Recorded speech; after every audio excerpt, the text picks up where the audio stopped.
Buckle up, this'll take a hot minute. But first, a little preamble. This is a companion piece to my previous video reviewing this Bumblebee figure. So if you haven't seen that, I highly recommend watching it. It isn't strictly necessary viewing, but a lot of the stuff in this video will probably make more sense if you do. So it's worth taking the 16 minutes to pump my view count numbers. Please. Plus, Papa Franco Jr. himself likes that video. And you wouldn't want to disappoint Daddy, would you? Would you?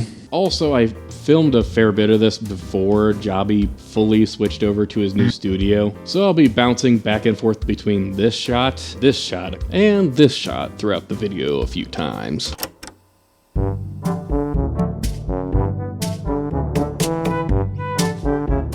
I wrote the script 10 months ago. I may be crazy obsessive enough to make this video in the first place, but I am not crazy enough to refilm all of this, so deal with it.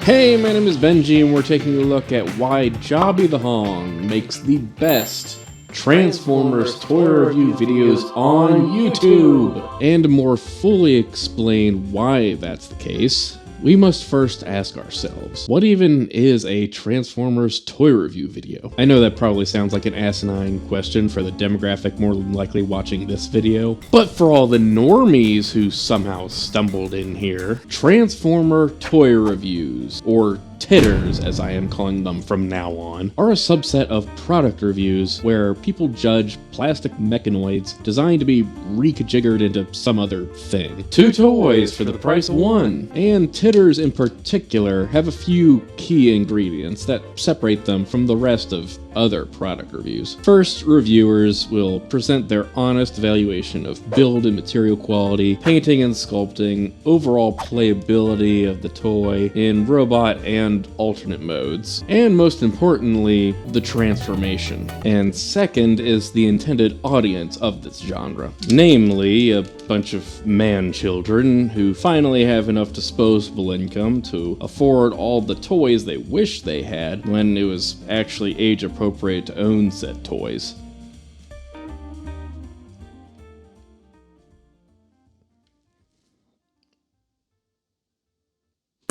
Or to put it more courteously, adult toy collectors.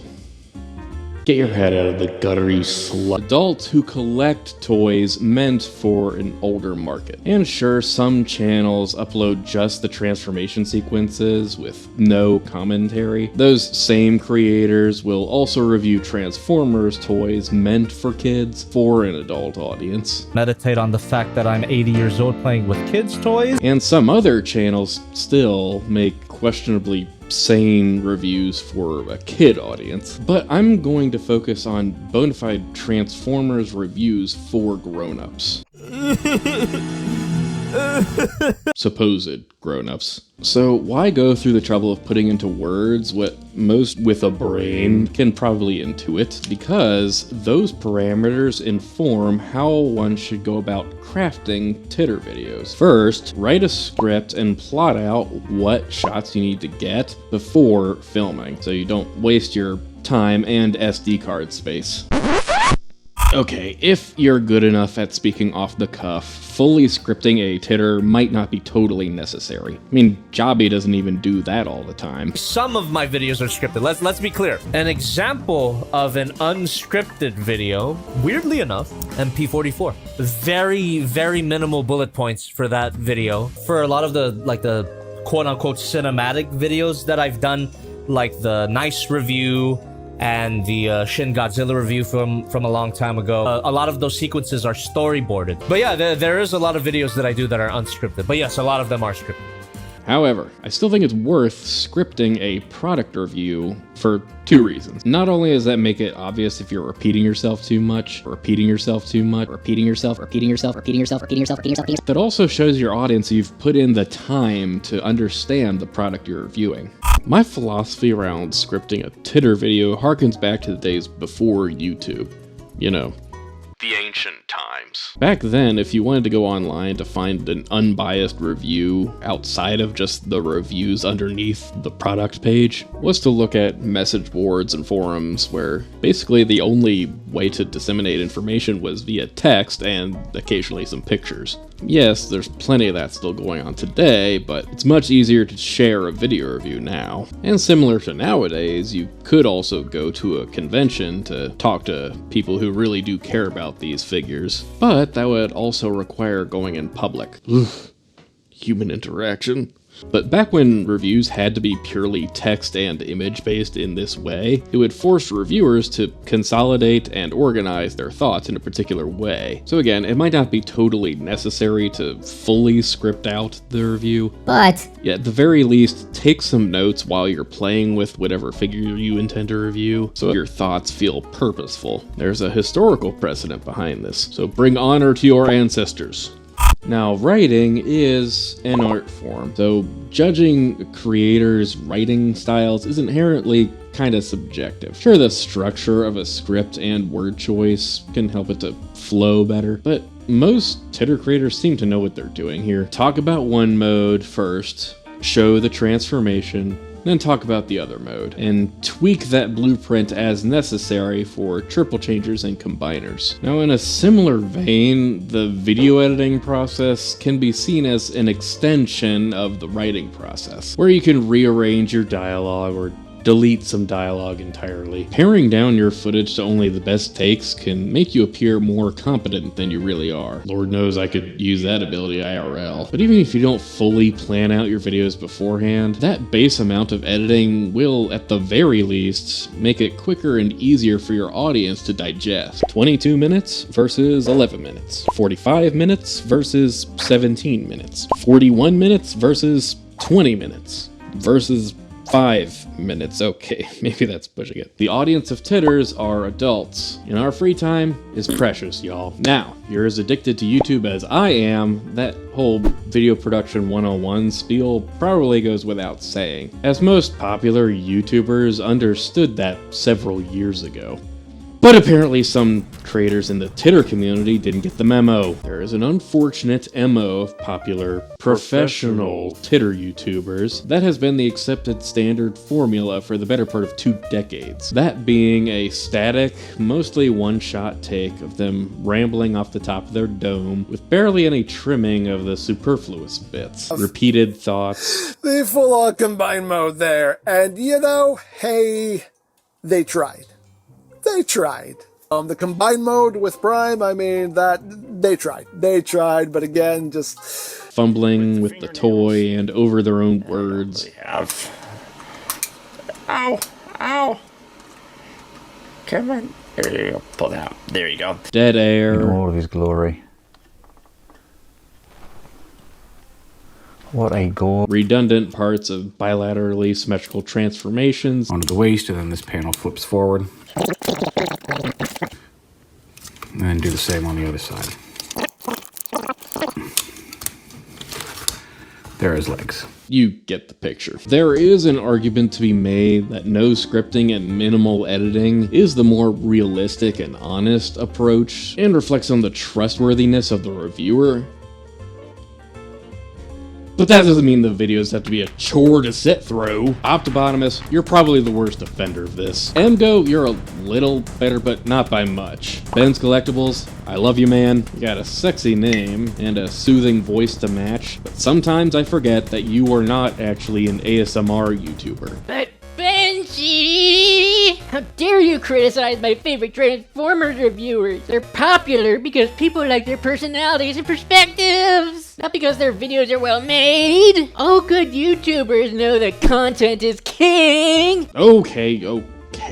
Maybe that came across a bit harsh. In all fairness, those guys have gotten better over time, and I understand why their videos are so bare bones production-wise. It's purely for expedience. Function over form. These reviewers can make a living dicking around with toys. They're not going to put in more effort than necessary in the video production if they can get away with it. Can't expect me to play with toys all day.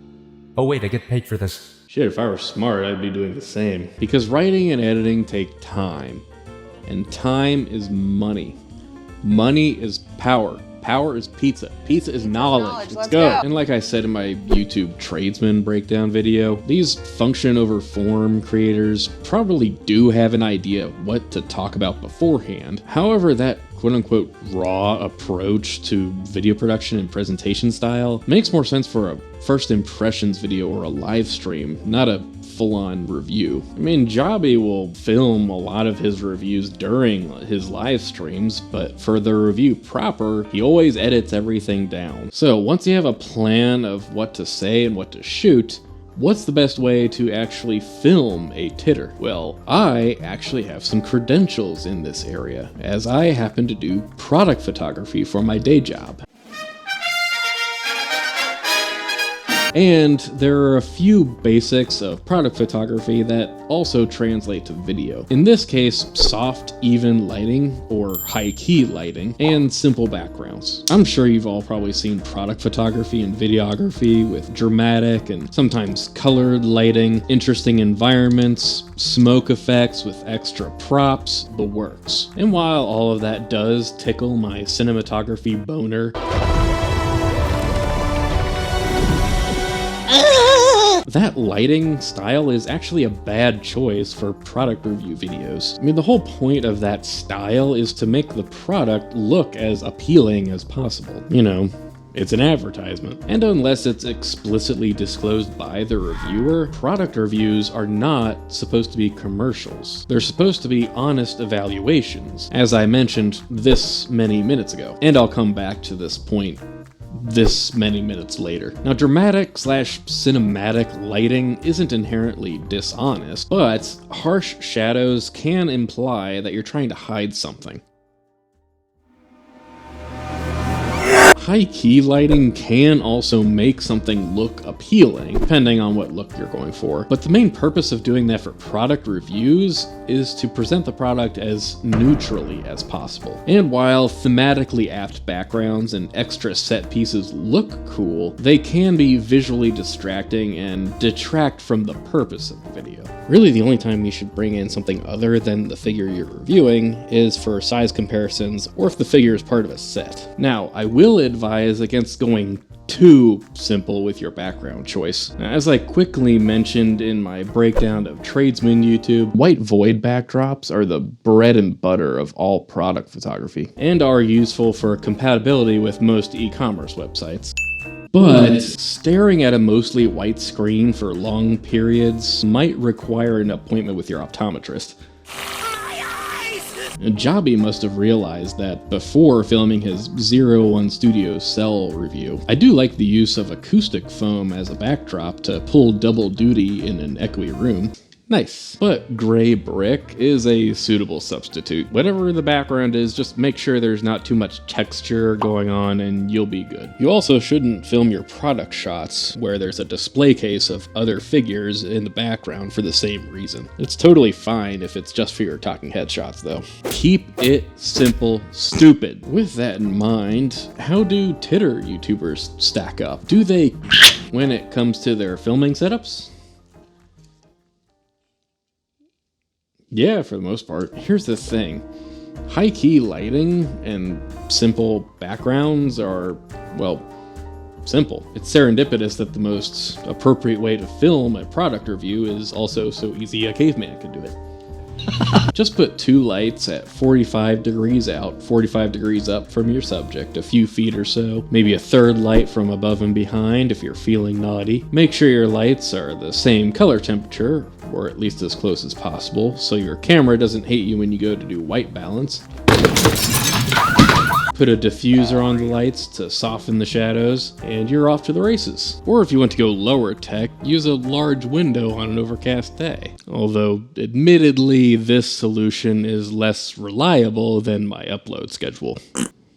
Now, those photo studio boxes are also a decent option, and I use one of those at work. But those can be kinda limiting with their lighting and size options. So because practically all titter YouTubers have the right look for their videos, what about their editing? And this is where we start to separate the wheat from the chaff, the cream from the crop, the legally produced from the actually high quality. There are plenty of techniques in an editor's arsenal that are sadly underutilized in the titter community. Jump cuts are your friend. Punch in or out. Zoom in or out. Rotate your footage. Stretch it. Twist it.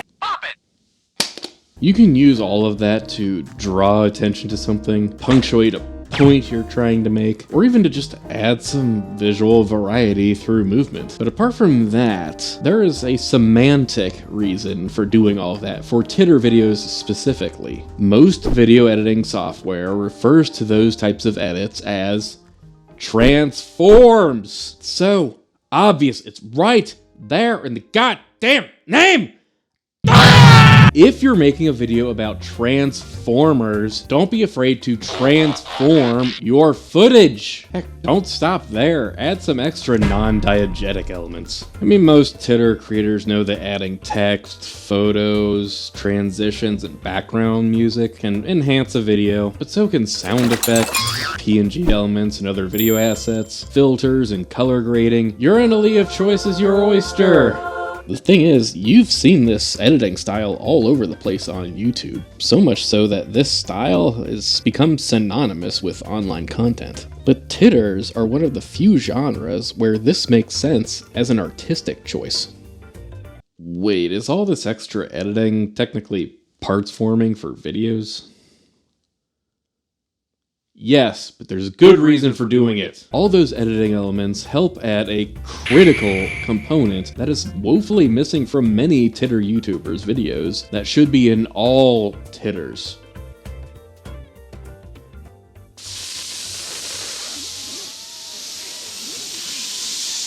Fun! Yes, fun! Toys are supposed to be fun. Just because we're all supposedly adults here doesn't mean that we can't also have ADHD. Doesn't mean titter videos have to be dull. I mean, watching videos of people fondling overpriced ABS and Chinesium is my idea of an entertaining afternoon, but a lot of titter creators' videos don't evoke this feeling of fun that playing with toys is supposed to bring. Think about Transformer toy commercials. I mean, those are fun. Now, as I said earlier, the lighting in those commercials isn't ideal for product reviews, but their sense of movement, sense of excitement, sense of fun through their editing is appropriate for toy reviews. And whenever some titter creators do try to inject fun into their videos, it often, in my opinion, falls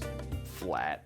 Sometimes that consists of them telling jokes via role-playing with the toys like this, which is an honest depiction of what playing with toys looks like, but I do have some issues with it. What's that, Optimus? Well, apart from a segment like this being kind of predictable, and looking like a discount robot chicken sketch, to any outside observer not in the know, watching an adult play with toys by themselves probably comes across as a tad pathetic.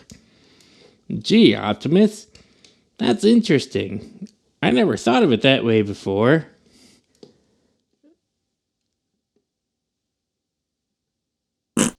But Benji! Jobby does those types of skits too! And his inappropriate, hyperbolic, memey, and occasionally absurdist humor isn't for everyone! Comedy is subjective! So judging a creator on their sense of humor isn't fair! Yeah, I completely agree. Huh? Yeah, I get that not everybody is naturally funny or charismatic. I mean, I can safely say that most Transformers media is not popular because it's highbrow humor. I am directly below! Enemy scrotum! It's because giant robots are awesome.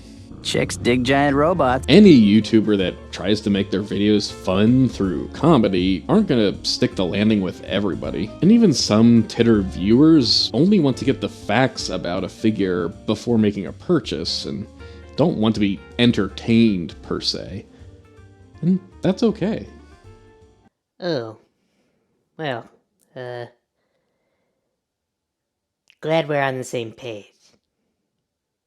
But what's not okay is the idea of making a titter video fun being treated as an afterthought. Sure, being funny absolutely does help, but titter videos don't need to be funny to be fun. Most people understand this to a degree. I mean, even MGO, Ben's Collectibles, those guys do occasionally apply transforms, effects, filters, and transitions to their footage, but they mostly do that to just bookend the video, or they occasionally pepper it into their videos like it's some kind of garnish. They don't really integrate those editing techniques into the review proper consistently. That's why I appreciate Jobby and other titter creators for incorporating that idea of fun via the editing throughout their videos rather than just sort of tacking it on like it's some kind of bonus material. So there you have it. All the components that make a good titter video. Efficient information delivery through writing, shot planning, editing, simple filming setup, and transforming the footage to make it fun. Now, this is the part of the video where I give my arguments for why Jobby is better than other titter creators who also effectively use efficient information delivery through writing, shot planning, editing, simple filming setup, and transforming the footage to make it fun. But full disclaimer, this is also the part of the video that may come across as the most nitpicky, though I am trying to become a professional YouTube nitpicker here, so fuck it. One thing that Jobby does do a bit better than others, nothing you see or hear in his videos feels unintentional. While it's easy to understand that any added elements were done so intentionally, it's also easy to overdo that. I mean, look at Mecha Z's videos. He also does all the fun editing that Jobby does, but one thing you might notice in several of his shots, there's this slow zoom in going on. At first, I thought that was just the zoom barrel of his lens drifting on his top-down shots, but it's also there in his normal horizontal talking head shots. And it's not just a single zoom across multiple clips. Each clip in the sequence has its own zoom. So he is deliberately adding that zoom in effect in post, which is fine for the sake of adding some dynamism to a shot, but when it's in so many shots, that zoom in loses its value and just feels like it's thrown in without any thought. And any subsequent less subtle zoom ins will lose their punch. Now, Mecha Z has been doing this less and less lately, so I'll have to give him that. That toy guy has a similar issue where he pans the camera from left to right for most shots. Happy Accident has wonderfully shot videos with a good variety of editing techniques, but almost every cut in his videos is paired with a transition effect. Transition effects are useful tools, but overuse can turn into visual noise. Not every single shot needs to have some camera movement or something going on for it to be an interesting shot. There's a great Every Frame a Painting video about this subject featuring Transformers' own Michael Bay. He talks about how Michael Bay has this tendency to overdo every single shot. Every shot has to feel important visually, no matter what the subject matter is. And because Michael Bay gets so caught up in making every single shot look amazing, it ends up being a disservice to the movie in the end. And so the same thing goes for titter videos as well. I mean, while Jobby also has some signature moves he uses regularly, he strikes a good balance of mixing a variety of different effects and camera shots without overdoing any single one. Every shot, every cut, every transform, every text, every sound effect, every filter, and color grade are used to keep the flow going, to emphasize a point, or help deliver a joke. And you can tell from his editing streams that nothing in his videos is done without a reason. And similarly, plenty of titter YouTubers will intentionally leave in shots of awkwardly fumbling with figures, or dropping things in order to emphasize unwieldy transformations, or how easy it is to lose an accessory. If you're a talented editor, you can make a real accident look intentional.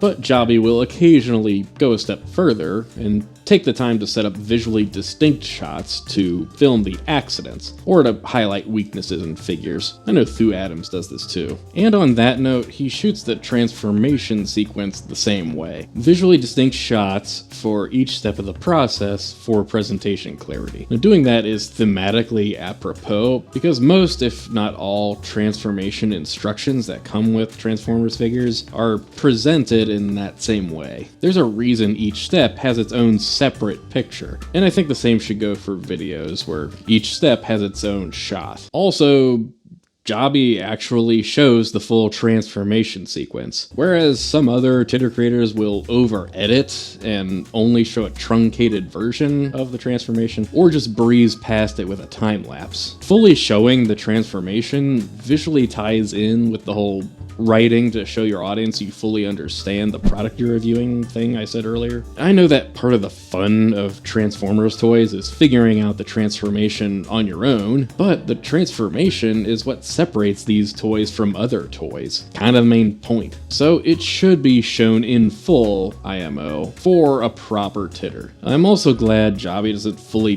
dictate every step of the transformation like he used to. Videos are a visual medium, so if you can present information without resorting to spoken word, you should, and only use dialogue to disseminate information that's not apparent from a glance. Show, don't tell. Now, that does lead into one critique I have for Jobby. He does still fully dictate the figure posability. But Benji! Shut the fuck up, I already know what you're going to say. I understand that Jobby's posability breakdowns are literally part of his brand. Co-produced a whole damn song for it. And the thing is, his posability breakdowns are still well shot, well edited, entertaining, and but I still stand by my stance that dictating every joint movement is redundant if we can already see every shot in motion. This is a visual medium. I doubt there are very many blind people watching titters. Still not convinced? Here, take a look at this. Storytelling without dialogue. It's the purest form of cinematic storytelling. It's this well-organized absence of information that draws us in. When I was writing with Bob Peterson on Finding Nemo, and we would call this the unifying theory of 2 + 2. Make the audience put things together. Don't give them 4. Give them 2 + 2. The elements you provide and the order you place them in is crucial to whether you succeed or fail at engaging the audience. Editors and screenwriters have known this all along. There, I sourced a TED Talk to defend my argument. Happy?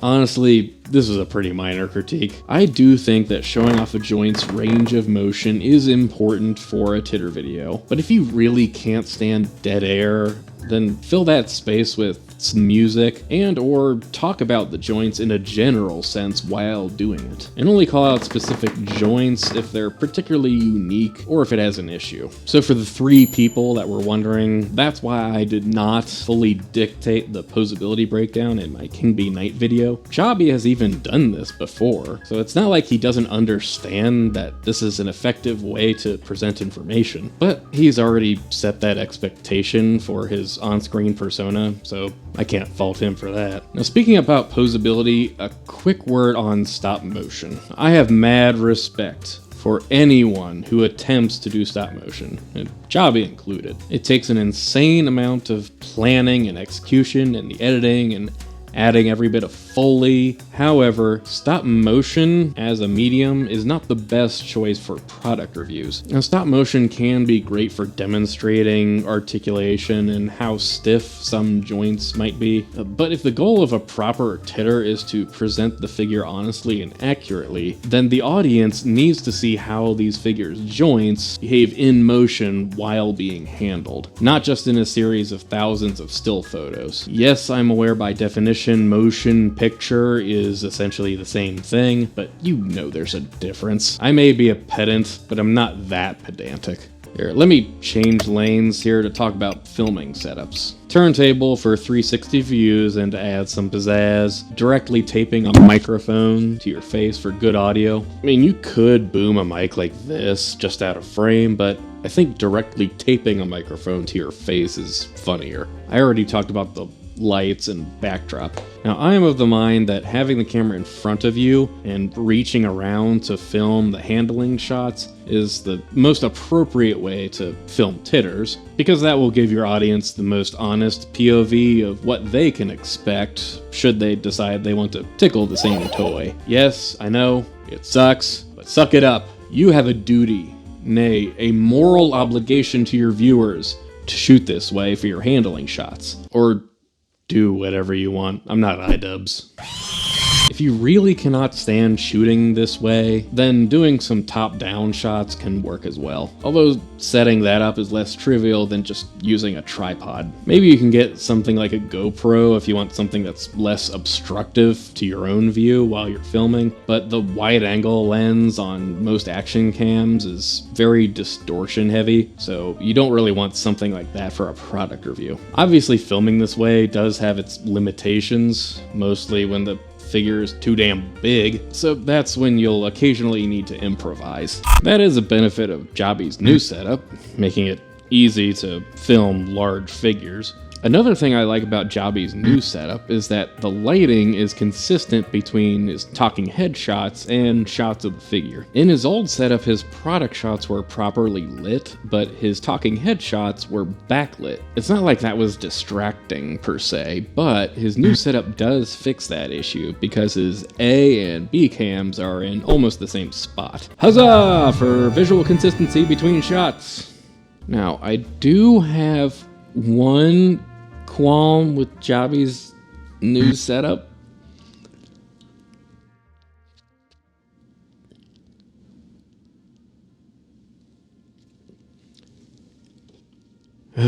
Okay. I don't think they're coming. But Benji! How dare you know what it was your job?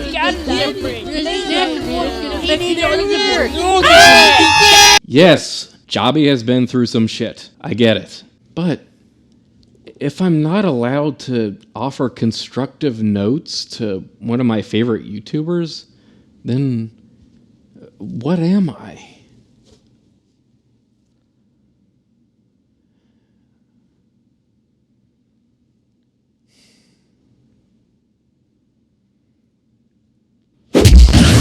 Okay, what I have to say deals with knowing where a viewer's eye will look in the frame. Again, I already touched on this in my YouTube tradesman breakdown. If the focus of a titter or any product review is, well, the product, then showing yourself in the frame may be an unnecessary distraction. Let's say I did my King Bee Night video using this setup, with one camera on a wide angle for talking headshots, and another on a close-up on the figure. When I cut between this shot and this shot, where do your eyes look? 99% of you are probably looking at my hands in this shot, even though the figure is supposed to be the literal and figurative focal point here. Any good director will know that not only do humans like looking at other humans, but also that motion, even if it's not in focus, can influence where an audience's attention goes in the frame. I know there are a gazillion other factors, and probably entire film school courses dedicated to this subject, but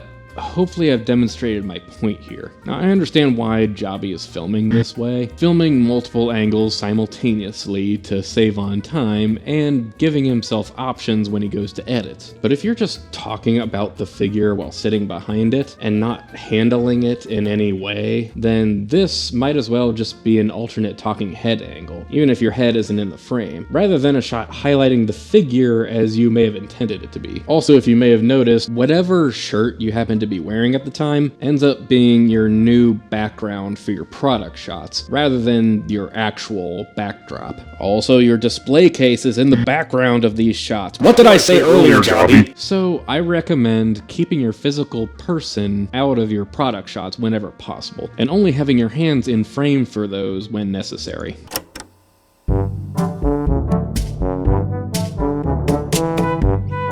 Now I guess that begs the question, why even have a separate talking head shot at all? Why not just use voiceover with nothing but product shots? Well, showing your face can have a psychological effect of establishing relatability to your audience, and in turn establish your trustworthiness as a reviewer. Then again, there are plenty of reviewers who rarely, if ever, show their faces, who've already long established their credibility in the community. I mean, even Jobby started out not showing his face.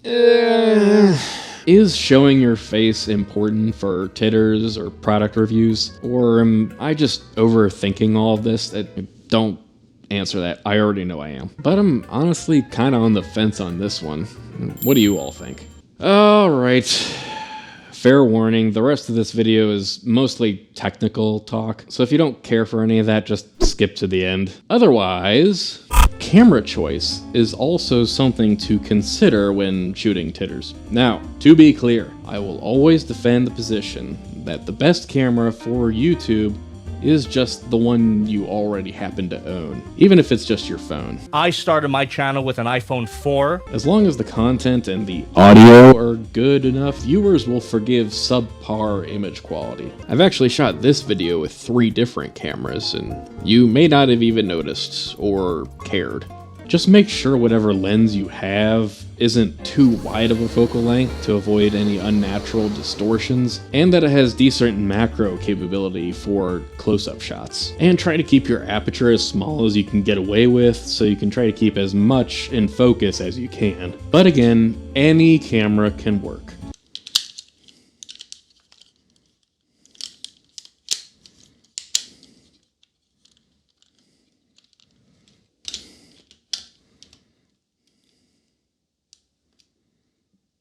Okay, maybe not any camera. However, if the point of titters and product reviews in general is to present the product honestly and accurately, then a good quality camera can help achieve that goal. Now, good lighting can get around bad dynamic range. Color grading in post can correct any inaccurate colors. It's still worth shooting in 4K if you can. More on that in a bit. But Jobby shoots his videos in 60 frames per second, which is harder to fudge. Why bother shooting a titter in anything higher than the standard 24 frames per second? Well, higher frame rate means smoother motion, but more importantly, faster shutter speed. Faster shutter speed means less motion blur. Less motion blur means more jarringly jittery image, more frantic, more energetic. You see where I'm going with this, hopefully. Higher frame rates can subconsciously make titter videos feel more fun! A lot of action and fight scenes in movies are shot at fast shutter speeds for this exact reason. Jobby must have understood this while in the middle of filming his Devil Savior Split video. I filmed the transformation on camera about 2 months ago, and I ain't gonna refilm that shit at 60 FPS. No way, no how, sir! A few Adams videos have the same energy as Jobby's, but would benefit from a higher frame rate. The same thing goes for Dr. Lockdown. And other titter creators are adopting 60 FPS, so that is nice to see. However, if you can't shoot as high as 60 frames per second, but you can manually set your shutter speed, try to aim for 1/120th of a second or higher, or a narrow shutter angle to mimic that effect. It was my understanding that there would be no math. But if you already own a camera with the option to set shutter angle, you probably already knew all of that anyway. By bloody numbers and things and stuff, I don't know cameras. I barely know how to work the camera I'm using to record this video. Hey, change of scenery to talk a little more about editing. Now, I edit with DaVinci Resolve. Oh, that's not supposed to be there. DaVinci Resolve Studio, and I use the Affinity Suite to make the thumbnail and parody Jobby graphic. I was on the fuck Adobe train long before it was cool. And I use FILMSTRO to score my videos. Hashtag not an ad or whatever. Now, just a quick note on what I said before about shooting in 4K being worth it. If you're going to be doing a lot of zoom cuts, like Jobby et al., you can zoom 2x on 4K footage and still have a 1080p image. It was my understanding. Although if you're shooting in HD, zooming into a blurrier image might be funnier for whatever you're trying to do. I like the jank of 1080p, and I like the jank of 60 FPS. Now, I know Jobby does shoot with 4K capable cameras. All of my cameras are the same model, the Sony a6400. None of the older a6000 series cameras can do 4K 60. These cameras are fully capable of filming in 4K, but I do not. Meaning that all of his footage is natively only HD. So don't feel like you need to obsess over your video's resolution. Leave that to me. But if you do have the option to shoot 4K 60 for a titter video, I recommend it. The way Jobby animates text, photos, and other elements is also noteworthy. He doesn't usually just fade things in and out on screen. A lot of times they physically enter the frame. Most of the times when editors do this, they do it slower and add curves between keyframes for a natural movement. More sophisticated, if you will. But not Jobby. I'm 50 years old. Jobby's animated elements usually have no curves, and usually only last a handful of frames. Also notice when things pop into frame, they go in and then back the opposite direction for a few frames before settling. Those animation techniques emphasize the bouncy, energetic, and frenetic nature of Jobby's videos. And pairing that motion with the right sound effect will enhance that effect. Speaking of text, Jobby's graphic design choices are also fitting for titters. His style strikes a good balance between being childish and also artistically professional. His use of colorful, bold text with a stroke has a twofold benefit. One, it visually ties in with his channel logo colors and his thumbnail designs. And two, while the current modern trend of plain sans serif white text certainly looks chic and clean, that only works on certain backgrounds, whereas colorful text with a stroke can usually be read on any background. And colorful text is also fun. You look at some other titter creators' design choices with title screens, text, and other graphic overlays, and it doesn't always match the content thematically. Again, I must reiterate, all of us here are a bunch of man-children playing with toys. No amount of aggressive font choice and animations paired with some variation of metal and/or techno music is going to convince anyone that this is a badass hobby. And on the note of music, jazz.